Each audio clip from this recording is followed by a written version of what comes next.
We can't take two. Your sister is going. Those words broke something inside her. By the time they came back from vacation, the couch, the TV, the kitchen, all gone. Stay till the end. Hit subscribe. My mom looked me straight in the eye and said, "We just can't afford to take two, Ashley. It wouldn't be fair to cancel when everything's already booked. Your sister is going on the trip. You'll understand. You always do." That was the moment something inside me finally cracked. 26 years of being the understanding one. The girl who stayed home, covered bills, cooked meals, and bought half the things in that house. And now I was supposed to smile while they sent my sister on a dream vacation and left me behind like a spare chair in the corner. I laughed, but it came out sharp, almost hysterical. "Right," I said. "Of course I'll understand." They thought it was just another time I'd swallow the disappointment and carry on. They had no idea that while they were packing bikinis and beach outfits, I was mentally packing something else entirely. For the first time in my life, I wasn't planning how to survive in that house. I was planning how to leave it and what I was going to take with me when I did. They kept talking about budget, timing, and promises as if those words justified everything. They didn't notice the way I watched the furniture, the appliances, the TV, the things I had worked double shifts to pay for. They didn't realize I was ticking them off in my head, one by one, like items on a shopping list I already owned. They thought they were leaving me behind. They had no idea that by the time they came back from that vacation, the girl they always treated like background noise would be gone for good, and their precious home would echo in a way they'd never forget. Have you ever been treated like the extra in your own family? Tell me your story below. You don't get to that breaking point in one day. It builds layer by layer like dust no one bothers to wipe away until suddenly you're choking on it. A week before the trip, I was in the kitchen standing at the counter I'd paid for, scrolling through emails from work. Rent reminder, utility notice, a polite thank you from my boss for staying late. Again, the usual reminders that my life revolved around responsibility. I heard my mom in the living room, her voice bright with excitement. The resort sent the confirmation. Ocean view room, breakfast buffet, spa credit. She's going to love it. My chest tightened. I stepped out and leaned against the doorway, watching them. My mom was waving printed papers. My dad was nodding, pretending to care about details he'd already forgotten. My sister sat on the couch, flipping through her phone, grinning at swimsuit ads. Back then, I still hadn't heard the words, "We can't afford 2 tickets yet." I just had that sinking feeling in my stomach, the one I always got when I knew something was about to feel unfair. But I'd be expected to swallow it. "Hey," I said, forcing a smile. "What's going on?" My mom turned like she just noticed I existed. "Oh, Ashley, we're finalizing the trip. It's a big deal, you know, after everything that's been going on. Your sister really needs this break." I frowned. A break from what? Her social life. My dad shot me a warning look. "Ashley," one word, sharp enough to cut. I'd heard that tone my whole life. Don't make it about you. A few days later, the truth dropped out of my mother's mouth like it was no big deal. We were at the dinner table, eating with plates I'd bought from my first grown-up paycheck. My mom put down her fork and sighed dramatically. "So, about the trip, there's something we need to explain." I already knew. My skin buzzed with dread. "We wanted to take you both," she said, "but we just can't afford 2 tickets this time. Prices went up, the resort fees are crazy, and your dad's hours got cut. We had to make a choice." I stared at her, "And you chose her." My mom flinched, but didn't deny it. "We promised your sister months ago. She's been looking forward to this for so long. You've been so busy with work anyway. You hate crowds. You know that. You wouldn't enjoy it the same way." My dad chimed in, annoyed. "Don't turn this into drama, Ashley. It's just a vacation. There will be other trips." I laughed bitterly. "Will there?" Because I don't remember being invited to the last one either, or the one before that. My sister looked uncomfortable, but not enough to give anything up. "Ashley, come on," she said. "Don't make them feel bad. You know how things are. We can't always do everything together." I felt my jaw clench. It wasn't about the trip. It was about the pattern. Birthdays where her gifts were thoughtful and mine were last minute. School events where they screamed for her from the stands and forgot to ask how I did. Nights when I stayed late at work to cover the electricity bill while she begged for money to go out. I live here too, I said quietly. I help pay for this house, but when it's time for something fun, I suddenly don't exist. My mom's expression hardened. That's not fair. We appreciate you. Do you? I shot back. Because every time something good happens, it's magically for her. Every sacrifice, that's me. Every bill, I'm there. But this vacation, this big special thing, it's sorry, Ashley, maybe next time. Silence settled over the table. For once, no one had a quick answer. My dad finally sighed. You're overreacting. You're an adult. You know, life isn't always equal. Your sister is younger. She still needs these experiences. There it was. The same old excuse dressed up as wisdom. Younger needs more. More attention, more money, more everything. I needed you, too, I replied, my voice lower now, trembling. I needed you when I was working double shifts instead of going to parties. When I was the one putting groceries on the table while you took her shopping. I needed you, and I kept being the reliable one you could ignore because you knew I wouldn't explode. They looked everywhere but at me. The TV, their plates, the clock on the wall, anywhere but my face. That hurt more than the words. It told me exactly where I ranked. That night, I lay awake staring at the ceiling, replaying every small moment that suddenly didn't feel so small. The time they forgot my college scholarship ceremony but showed up early to Jessica's cheer competition. The Christmas where my gift was a sweater 2 sizes too big and hers was a new phone. The night the power almost got shut off until I quietly paid the overdue bill. They had trained me to be okay with being invisible. Then they threw the vacation in my face as if I wouldn't notice the pattern. Only this time I did. And the anger didn't fade overnight like it usually did. It grew. It sharpened. It started turning into something else. Something that looked a lot like a plan. If your parents chose a sibling over you because life isn't always equal, would you swallow it or finally stand up for yourself? Comment what you'd do. The morning they left for the airport, the house felt like a stage set for a play I'd seen too many times.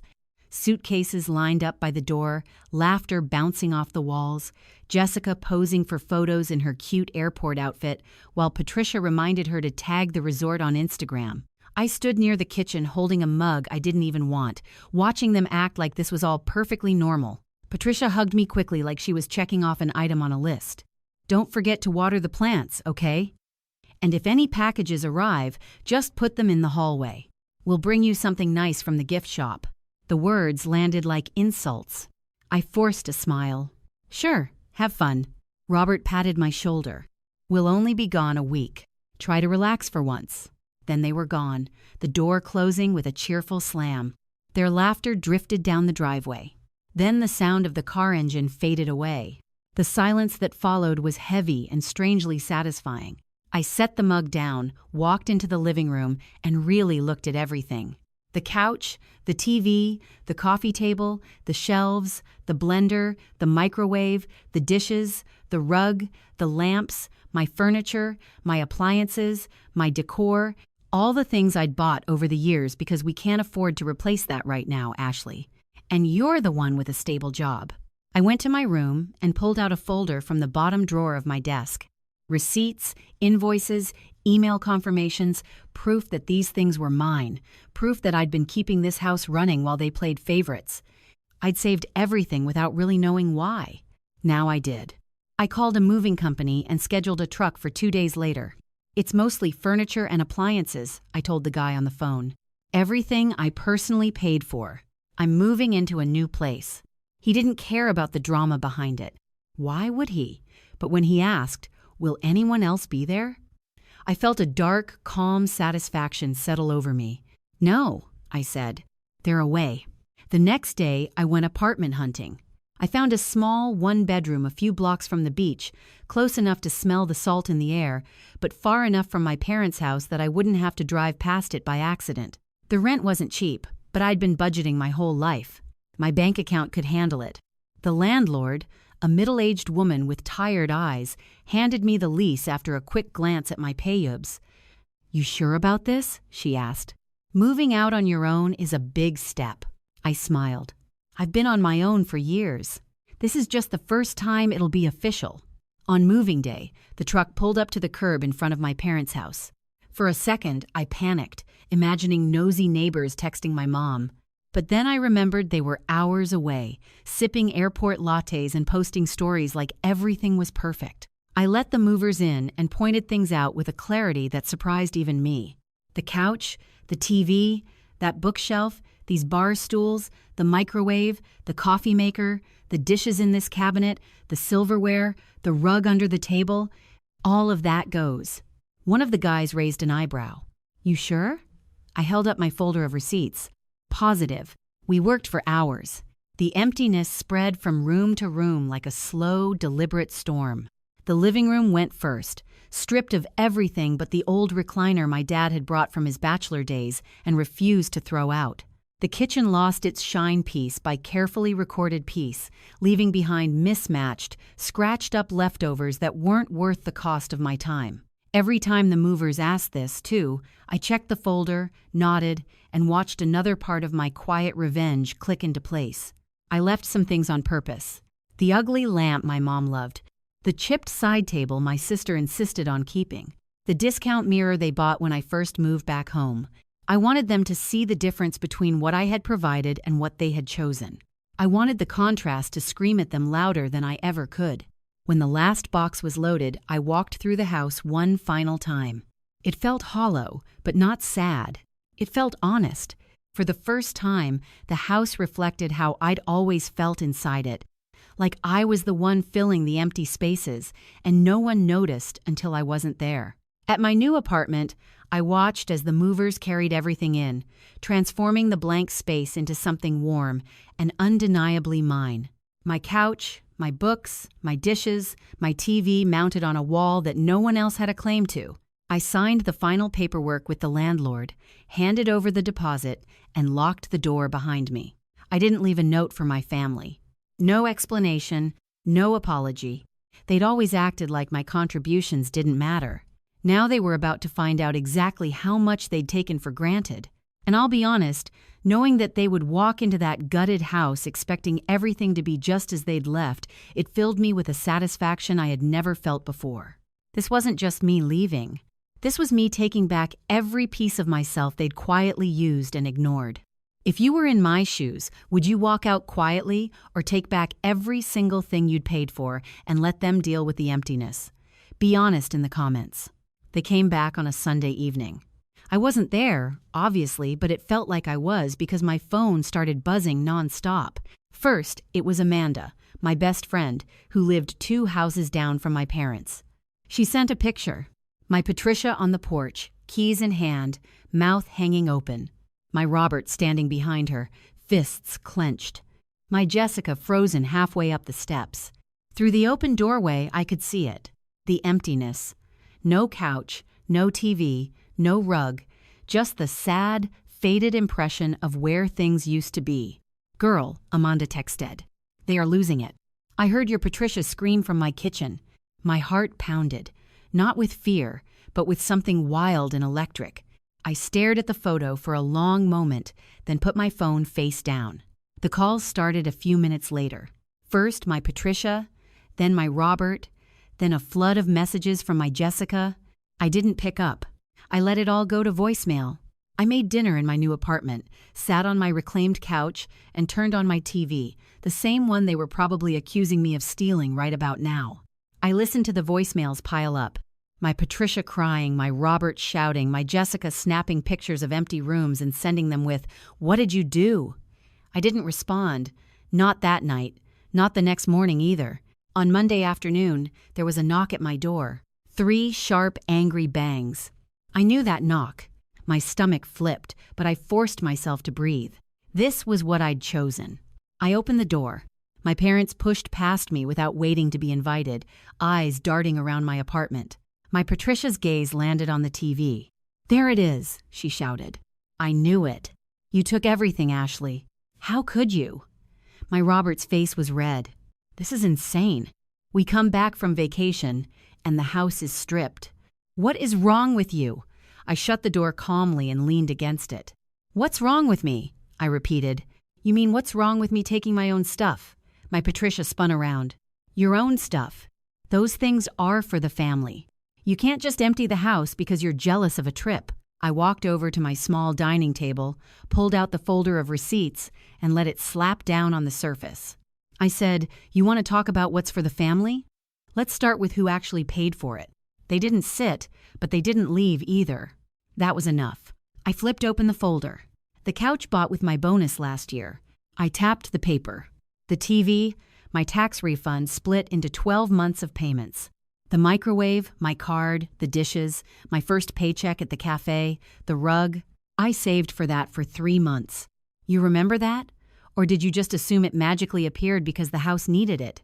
My Patricia's mouth opened and closed like she was searching for the right lie and couldn't find one fast enough.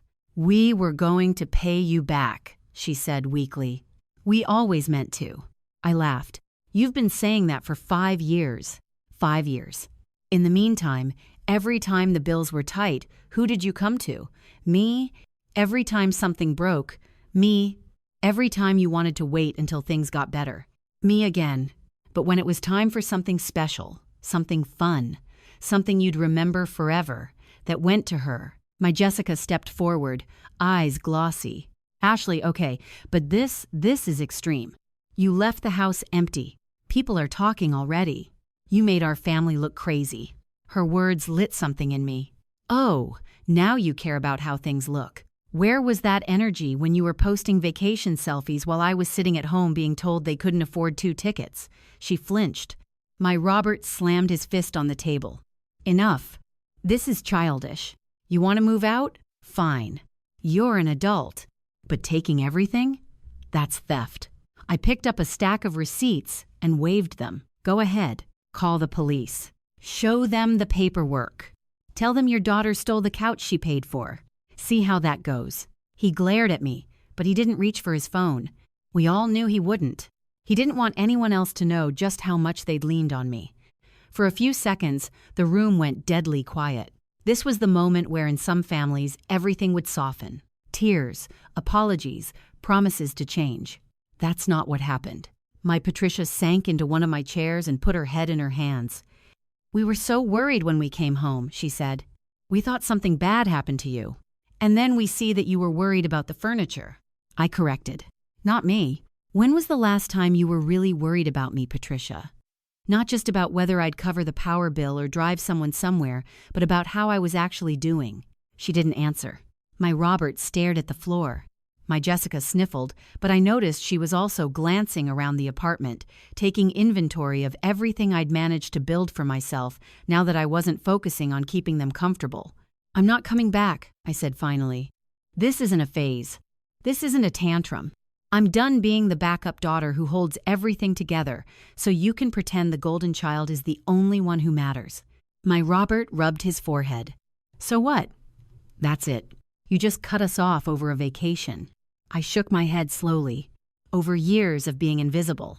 Over you telling me to my face that you couldn't afford to treat me like I mattered as much as her. Over you assuming I'd keep pouring money and energy into a house where I was just a shadow." My mother's shoulders shook. "We made mistakes," she whispered. "We didn't realize you felt this way. We were trying our best." "Your best wasn't good enough," I said quietly. "And now you get to live with it." They left a few minutes later, not with slammed doors this time, but with heavy footsteps and stunned silence. My Jessica was the last one out. At the doorway, she turned back. I'll call you later," she said. "Don't," I replied. "Not unless you're ready to talk about what you've done, too." She swallowed and left. I locked the door behind them and leaned my forehead against it, my heart racing. I expected to feel guilty. I didn't. I felt clean, like I'd finally told the truth out loud, and the world hadn't ended. It had just shifted, rearranged itself around new boundaries that I should have set a long time ago. If your family stormed into your new place accusing you of stealing what you paid for, would you back down or stand your ground like I did? Share your thoughts. The fallout came fast. In a small beachfront town, drama spreads faster than the tide. By midweek, people at the cafe were whispering about that family whose daughter had moved out and emptied the house. Some told the story like I was a villain. Others, especially the ones who knew me, lowered their voices and said, Honestly, good for her. Amanda filled in the details. They came back furious, she told me during my break, stirring her iced coffee. Your mom was yelling in the driveway, saying you'd betrayed them. Your dad was talking about lawyers. But then the neighbors started asking questions like, didn't Ashley pay for most of that stuff? You should have seen their faces. I imagined it, and the satisfaction was almost dizzying. My parents hadn't just lost furniture. They'd lost the image they'd spent years projecting. The stable, loving family with a hard-working older daughter and a sparkling younger one. Now people were asking why their hard-working older daughter had quietly moved out and taken everything she owned. Why their house looked like it had been robbed while they were on vacation. Why the Golden family suddenly had cracks running through the middle. My sister tried to control the narrative on social media. One day, she posted a photo from the trip with a caption about learning who really has your back. The comment section did not go the way she expected. Someone from high school wrote, "Didn't your sister help your family a lot? This seems harsh." Another person added, "Heard she basically furnished the whole house." If that's true, I'd take my stuff too. I didn't like being the center of gossip, but I couldn't lie. The idea that people were finally seeing behind the curtain that felt like payback in its own quiet way. Meanwhile, my parents were forced to live with the consequences in a very practical sense. Amanda said the first time she went over to drop something off, the house looked sad. Their word, not mine. Old recliner, bare floors, echoing kitchen, the kind of emptiness you can't fix with a scented candle and a throw pillow. My dad complained loudly about how expensive it was going to be to replace everything. We didn't realize how much she'd bought, he kept saying, as if that was some kind of defense. My mom snapped at him in the yard one day, loud enough for Amanda to overhear. If you hadn't always run to Ashley for money, we wouldn't be in this mess. For once, they weren't blaming me to my face. They were blaming each other. As for my sister, the fallout hit her in a different way.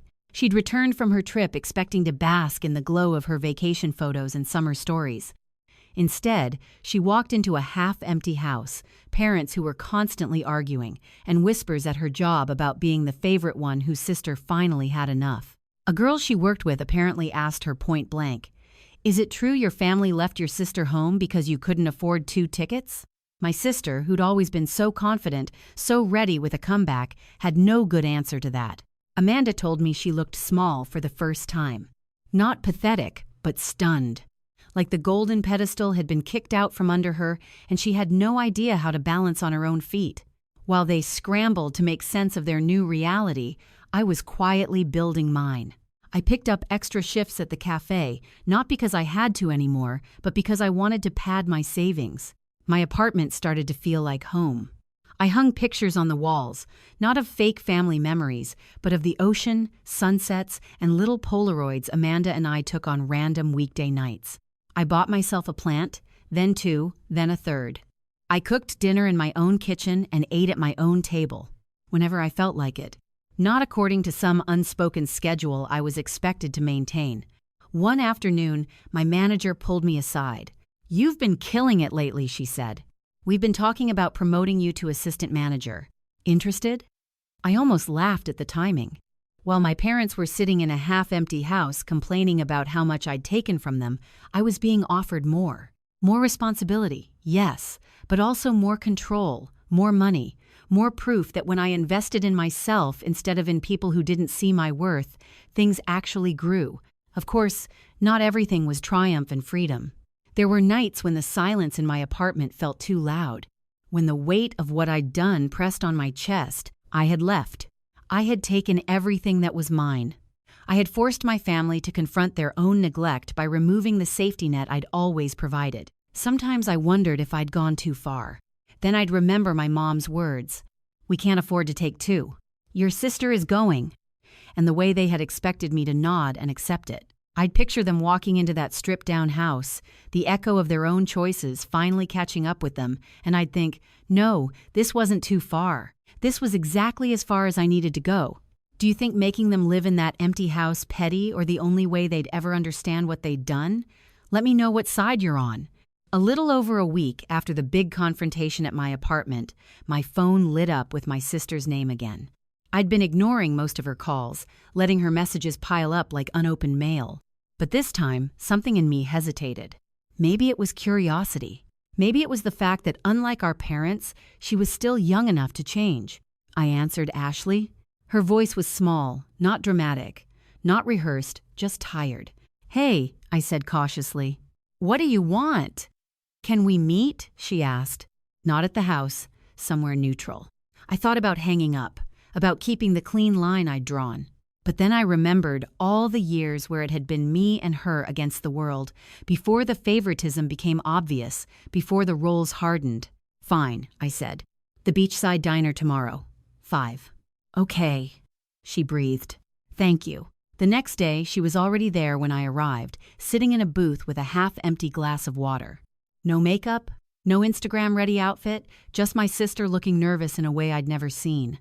"You look different," I said as I sat down. She snorted. "Yeah, well, it's been a week." We stared at each other for a few seconds, the silence heavy with everything that hadn't been said. Finally, she sighed. "I'm not here to guilt you," she began. "I promise. I know that's what you're expecting." I didn't respond, so she kept going. I need to understand. I know the vacation was messed up. I knew it when Patricia told me, but she said you were fine with it, that you understood. She always said that about everything.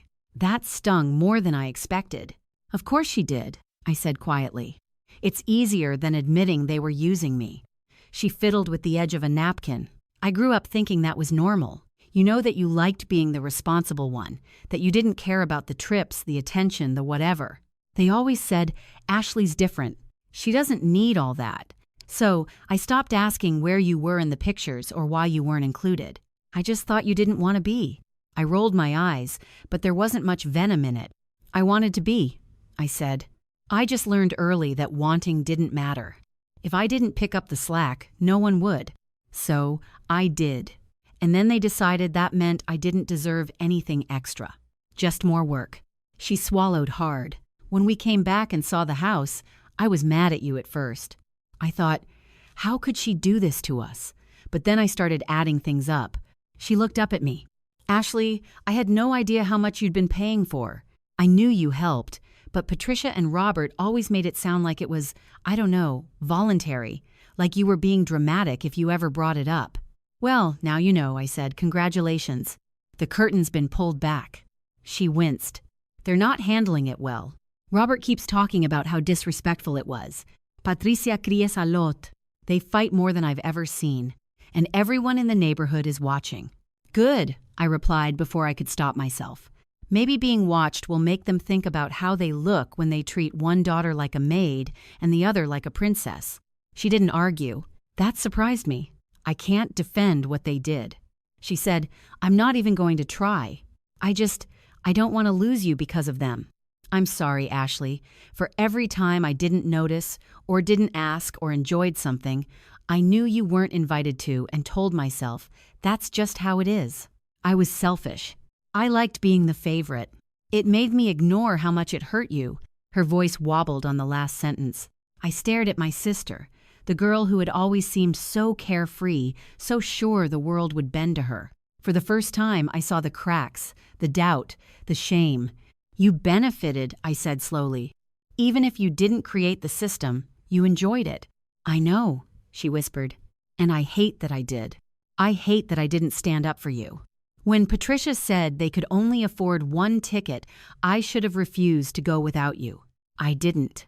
I told myself it was already booked and too late to change. But the truth is, I wanted to go, and I didn't want to risk losing it." That honesty hit me harder than any excuse would have. It was ugly and real, and exactly the kind of thing I'd been needing to hear. I took a deep breath. "I won't lie. I wanted you to feel it," I said. "The shock, the loss, the embarrassment. Not because I don't love you, but because you've been protected from consequences your whole life. I wanted you to know what it's like when someone makes a decision that benefits them and leaves you to deal with the fallout." She nodded slowly. "I get that now. I really do. And I know an apology doesn't fix it, but I'm sorry. I'm sorry they chose me. I'm sorry I let them. I'm sorry I didn't see you were drowning while I was floating." We sat there in silence for a while. The waitress refilled our waters and gave us a sympathetic smile she probably didn't even realize she was giving. Outside, the ocean glinted in the fading light. "I'm not ready to forgive them," I said finally. "Maybe I never will, but you." I paused, searching for the right words. "You're not innocent, but you're not them. And you're here. That counts for something." Tears slipped down her cheeks. "So, what now?" she asked. "Now," I said, "you decide who you want to be. Their golden child who pretends this is all my fault, or the person who finally tells them the truth about what they've done." She swallowed. "They're not going to listen to me." "Maybe not," I said, "but I won't even consider letting you back into my life if you're not at least willing to try."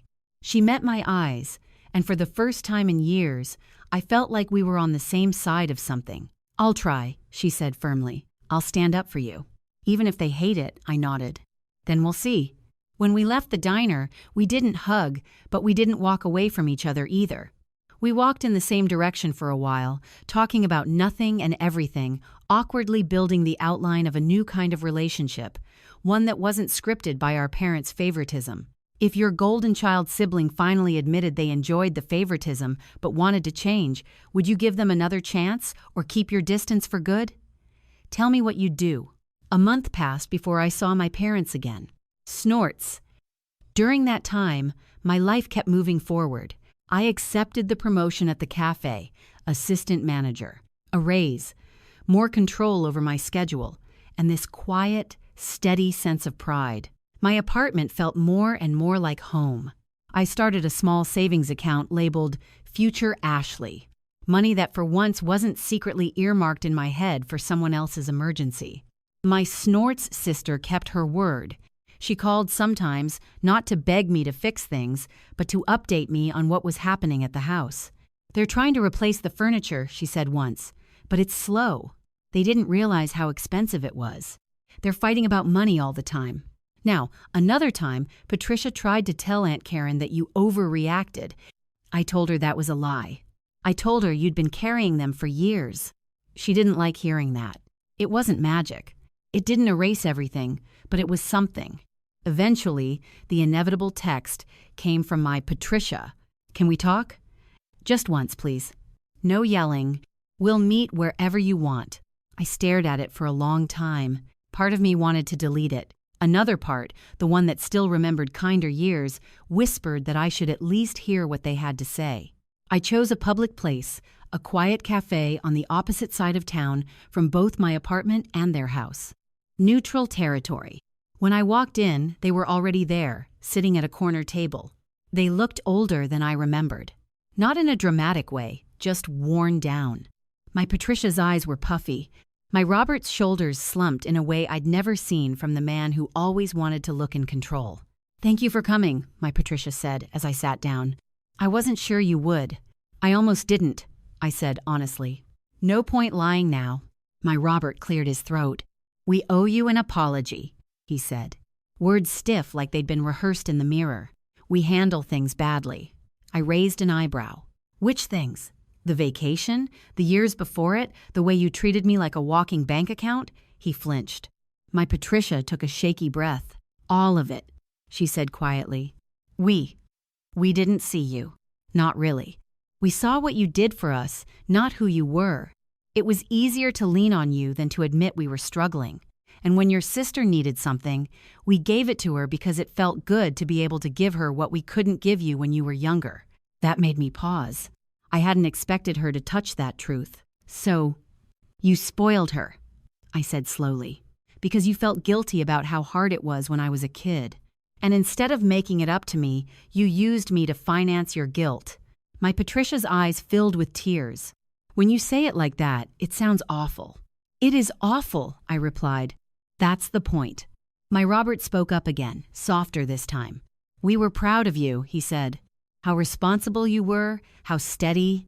We convinced ourselves that meant you didn't need attention the way your sister did, that you were fine. We didn't realize how much we were taking advantage." I shook my head. "You realized you just didn't care enough to stop. You chose the path of least resistance. I was the path of least resistance." Silence stretched between us. At another table, someone laughed at a joke I couldn't hear. Life went on around us while our family tried to stitch something halfway decent out of torn fabric. "We're not asking you to move back," Patricia said finally. "We know that's not happening. We're not even asking you to forgive us right away. We don't want to lose you completely. We want a chance to do better, to be better if you'll let us." I studied their faces. I saw guilt, fear, shame, and something else. Something like genuine regret. But regret wasn't the same as change. I'd learned that the hard way. "Here's what I'm willing to offer," I said. "I will stay in contact. I will answer calls sometimes. I might come by for short visits eventually, but I'm not your safety net anymore. I'm not your financial plan. If you're in trouble, you figure it out like everyone else. If you want a relationship with me, it's on equal footing. Respect or nothing." Robert nodded quickly. "Of course, we understand." "No," I said firmly. "You say you understand. Show me. You want proof you're changing? Go to family therapy, both of you. Not for one session. Commit to it. Learn why you thought it was okay to treat your daughter like this. Learn how not to do it again. To anyone." My mom blinked. "Therapy? I don't know if then that's your choice." I cut in. "And this is mine. I won't accept anything less." We stared at each other. After a moment, she exhaled. "If that's what it takes," she whispered. "We'll do it." Robert hesitated, then nodded slowly. "We'll look into it," he said. "No," I corrected. "You'll go and you'll let me know when you start. Until then, nothing changes on my end." We talked a bit longer, not about furniture or money, but about small things, work, weather, the cafe. It felt strange, like talking to distant relatives instead of the people who raised me. When we stood to leave, my mom reached out like she wanted to hug me. I stepped back slightly. "Not yet," I said gently. "Maybe one day." Her face crumpled, but she nodded. Walking back to my apartment, I realized something important. I didn't feel obligated to fix them anymore. Whatever they did next, therapy or denial, growth or stagnation, that was on them. My job was to protect the life I'd built. Jessica texted me later that night. "They told me about therapy. I'm going to. If we're going to rebuild this family, we all have to show up differently, right?" I smiled a little. "Right," I replied. "But remember, if they don't follow through, you're allowed to make your own choices too." I curled up on my couch, the same one that had once sat in their living room, now firmly and permanently mine. I thought about the girl I'd been a few months ago, the one who stood in that kitchen hearing, "We can't afford to take two. Your sister is going," and almost accepted it as just another unfair thing in a long list. I thought about the version of me who packed up everything she owned, emptied a house, and walked away. And then I thought about the woman I was now. Someone who didn't just react, but set boundaries. Someone who knew her worth and demanded others recognize it too. My revenge wasn't just the empty rooms they'd come home to, or the gossip in the neighborhood, or the financial strain they now faced without my help. My real revenge was this. I took my life back. I made them see the hole I'd been filling all along. And whether they ever fully changed or not, I knew one thing for sure. I would never let anyone make me feel like the extra in my own story again. Is the best revenge walking away and building a life where you're finally valued, or making them live with the guilt and emptiness they created? If you were me, which ending would you choose? Comment below.